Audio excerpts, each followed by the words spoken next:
warahmatullahi wabarakatuh. Alhamdulillah, alhamdulillahilladzi khalaqas samawati wal arda wal jibal wa anzala minas syama'i ma'an wa anzala Qur'an huda wa shifa'ul linnas.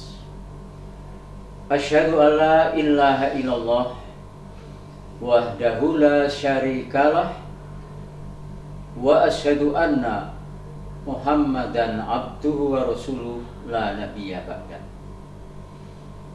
Saudara-saudara kaum muslimin sebangsa setanah air yang dirahmati Allah Subhanahu wa taala. Saya sebagai Seksi Kerohanian Islam SMK Pawiyatan pada kesempatan ini ingin menyampaikan tentang Al-Quran sebagai jalan hidup yang diturunkan oleh Allah Subhanahu wa taala di bulan Ramadan ini. Al-Quran diturunkan oleh Allah Subhanahu wa taala, diwariskan kepada manusia terbaik, yaitu Nabi besar Muhammad sallallahu alaihi wasallam. Al-Quran tidak diturunkan pada masa Nabi Musa, tidak pula diturunkan pada Nabi Isa, Nabi Ibrahim, dan nabi-nabi yang lain, tetapi diturunkan pada Nabi Muhammad sallallahu alaihi wasallam. Saudara-saudara sekalian yang dirahmati Allah Subhanahu wa taala, ada seorang ahli riset yang bernama Michael Hart. Dalam sebuah riset penelitiannya, mereka mengatakan bahwa Nabi Muhammad SAW itu sebagai manusia terbaik. Dalam sebuah buku The 100, yaitu buku tokoh-tokoh manusia terbaik di dunia ini, menempatkan Nabi Muhammad sebagai tokoh yang tersukses, tokoh terbaik, uswatun hasanah dari seluruh umat manusia ini. Ada beberapa rahasia yang dimiliki oleh Nabi Muhammad. Yang pertama adalah Nabi Muhammad menjadikan wahyu Al-Quran sebagai referensi dalam kehidupannya. Al-Quran sebagai petunjuk yang dilakukan Nabi Muhammad SAW. Al-Quran sebagai undang-undang hidup yang dilakukan oleh Nabi Muhammad SAW, yang kebenarannya tidak pernah mengalami perubahan semenjak diturunkan sampai hari ini. Saudara-saudara kaum muslimin yang dirahmati Allah Subhanahu wa taala, maka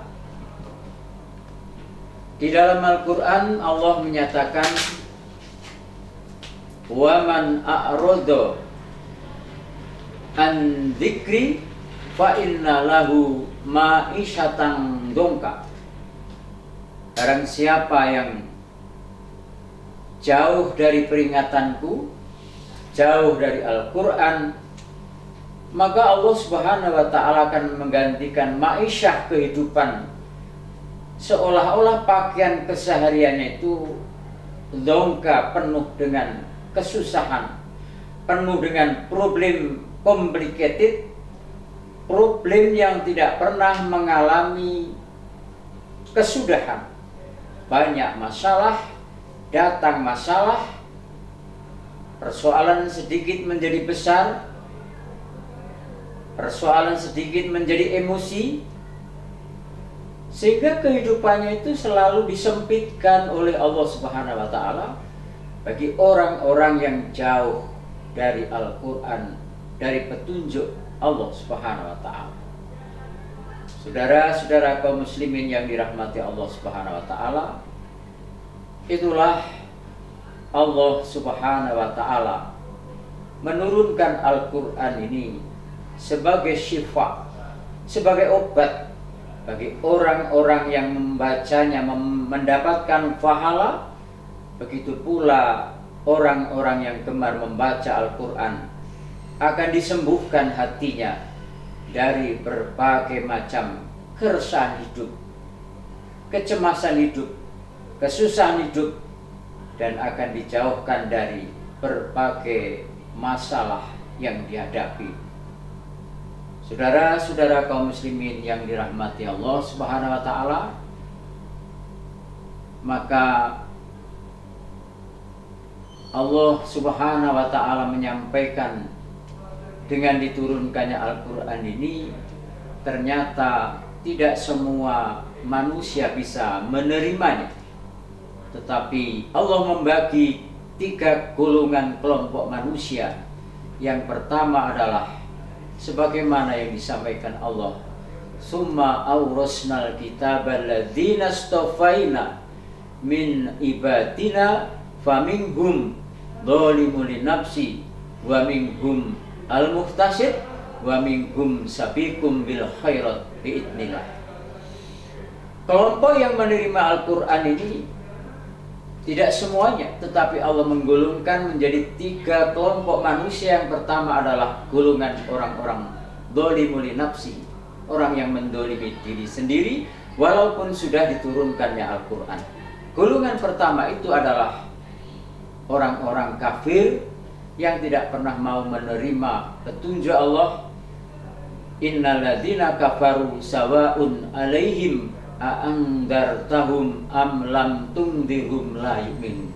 Diberikan petunjuk, diingatkan pun tidak pernah mau menerima peringatan Allah. Itu mereka adalah orang-orang zalim yang disesatkan, dikunci hatinya oleh Allah Subhanahu wa taala. Golongan yang kedua adalah golongan al-muhtasid, orang-orang yang pertengahan.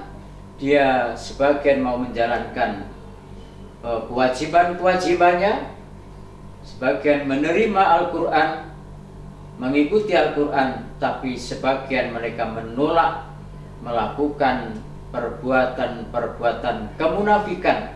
Maka bukan tidak ada ancaman, mereka tetap akan dibalas oleh Allah dengan surga, tetapi mereka karena banyak juga keseimbangan antara kebaikan dengan kejahatannya, dia nanti besok akan ditempatkan oleh Allah di dalam neraka. Allah mengancam orang-orang munafik, innamal munafiqina fid darkil masfali minan nar. Orang-orang munafik itu akan ditempatkan neraka yang paling bawah, yang paling dasar sendiri. Yang terakhir adalah sabiqum bil khairat biidznillah, orang-orang yang baik, yaitu orang-orang yang bertakwa. Mereka sudah melakukan kewajibannya, melakukan sunnahnya, banyak amalan-amalan yang lain yang dilakukan dalam kehidupannya. Bila ditimbang lebih banyak kebaikan daripada keburukannya, maka jaminannya adalah surga dengan diberkahi oleh Allah Subhanahu wa taala. Demikian uraian singkat tentang Allah Subhanahu wa taala menurunkan Al-Qur'an. Tidak semua orang menerima, tetapi Allah menggolongkan manusia menjadi 3 kelompok, yaitu kelompok dzalimun linafsi, kelompok orang zalim, kelompok orang pertengahan, orang munafik, dan kelompok orang-orang bertakwa dan beriman kepada Allah Subhanahu wa taala. Demikian kita akhiri.